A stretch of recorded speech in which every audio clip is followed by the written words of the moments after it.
मुफ्ती साहब इहो ॿुधायो त दस्तगीर छो चयो वेंदो आहे ऐं इन जो मतिलबु छा आहे? हज़रत पीराने पीर गौसे आज़म दस्तगीर रहमतुल्लाह अलैह जो हिकिड़ो लक़ब पीर दस्तगीर आहे। दस्तगीर फ़ारसी जो लफ़्ज़ आहे। इन जी माना आहे हथ पकड़ण वारो। हुज़ूर गौसे पाक रज़ी अल्लाह अन्हु के पीर दस्तगीर चइबो आहे, इन जा मुख़्तलिफ़ सबब आहिनि।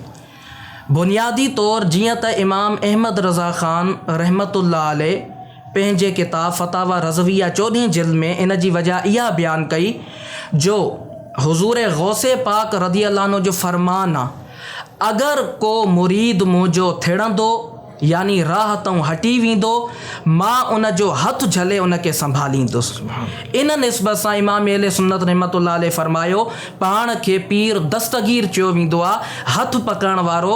यानी जेको शख़्स, इहा केॾी न उन्हनि जे मुरीदनि जे लाइ सआदत आहे, जेको हज़रत पीराने पीर जो मुरीद थियो इंशाअल्लाह अज़्ज़वजल अल्लाह जी रहमत हूंदी, उहो कॾहिं गुमराह न थींदो।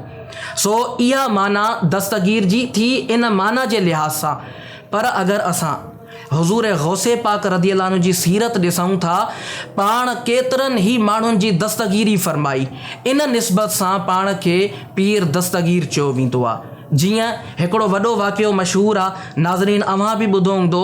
हज़रत अब्दुल क़ादिर जीलानी रज़ी अल्लाह अन्हु जॾहिं नंढा हुआ ऐं पाण खे पाण जी वालिदा कुझु पैसा ॾेई करे राहे इल्म में मोकिलियो, दीन इल्म हासिल करण लाइ मोकिलियो, ऐं पाण जंहिं काफ़िले में हुया उन काफ़िले खे कुझु चोरनि अची लुटण जी कोशिशि कई, लुटे बि छॾियऊं। जॾहिं उन्हनि जो साम्हूं हज़रत अब्दुल क़ादिर जीलानी रज़ी अल्लाह अन्हु सां थियो, पाण जी विलायत जो उहो मर्तबो पाण उन्हनि खे नसीहत कई ऐं पाण इहो उन्हनि खे फरमायो जो मूंखे पंहिंजी वालिदा कूड़ ॻाल्हाइण को मना कयो, इन लाइ मूं तव्हांखे ॿुधाए छॾियो त मुंहिंजा पैसा हिते रखियल आहिनि।